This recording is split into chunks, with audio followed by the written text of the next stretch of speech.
As you know, the New Zealand government and its PM, Jacinda Ardern in particular, have become laughing stocks of the world, having shut themselves off indefinitely from the rest of the world and implementing draconian measures in some futile attempt to eliminate a virus that cannot be eliminated. The rest of the world has worked that out. Now, Jacinda Ardern, a former president of the International Union of Socialist Youth, would like nothing more than to compel these protesters to leave. But there's just one problem. Her police commissioner believes not only in the rule of law, but also civil liberties. How quaint.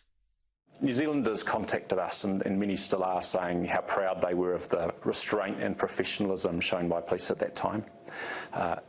To achieve clearance at that time, again, we would have had to use a level of force that most New Zealanders would have found confronting and unacceptable. But our law does protect the right to protest. That's Police Commissioner Andrew Costa, someone who remembers well the reputational damage the force suffered over its heavy-handed response during the 1981 Springbok tour, as is determined not to let that happen again. But Ardern's none too happy with his even-handed approach. Are the police getting this right? I think, what I would say is that being a police officer, from what I've observed, and you'll know that I'm the daughter of a policeman. I grew up in a police family. It is an incredibly hard job, incredibly hard. Does it mean that I'll agree with every single decision? Not necessarily, but they do have my support. OK, so in terms of the decisions that you may not have agreed with, do you think the police should have gone in earlier? And again, I don't see any value in going through that now, because this would be a moot point. I wonder if she's envious of a kindred spirit from Canada.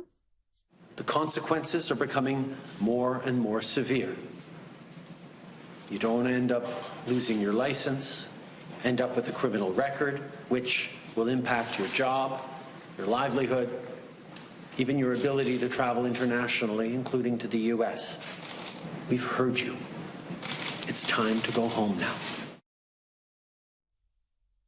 Despite the image she projects of tolerance and harmony, or as Douglas Murray calls it, performative empathy, Ardern is guilty of hypocrisy and duplicity. Take, for example, what she said yesterday about the police response. How the police decide to do that is a matter for them, though, and I'm really clear on that. It is not for the government to give instructions on what happens. So she's saying on one hand that it's not for her to interfere in police operational matters. OK, but listen to what she says in the same interview. But what is very clear, there is illegal activity happening here at Parliament. People are being disrupted from their ability to move about this city and go about their daily lives. That is not OK.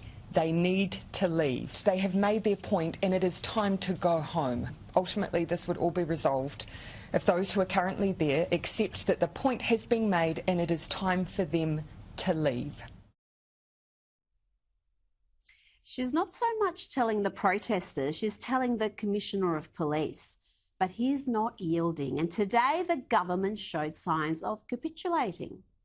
If we hadn't had vaccine passes as we managed Delta, we would have had to instead use more general restrictions across the whole population. They have always been the least bad option. But while they have been necessary, as I've always said, they've also been temporary. So in the same way that coming out the other side of the peak will give us the chance to step down through the traffic light system and ease things like gathering limits, it will also enable us to move on from vaccine passes and ease mandates. A no-brainer, considering around 96% of New Zealanders aged 12 have at least received 2 vaccine doses against COVID-19, with more than 2.1 million New Zealanders receiving their booster shot.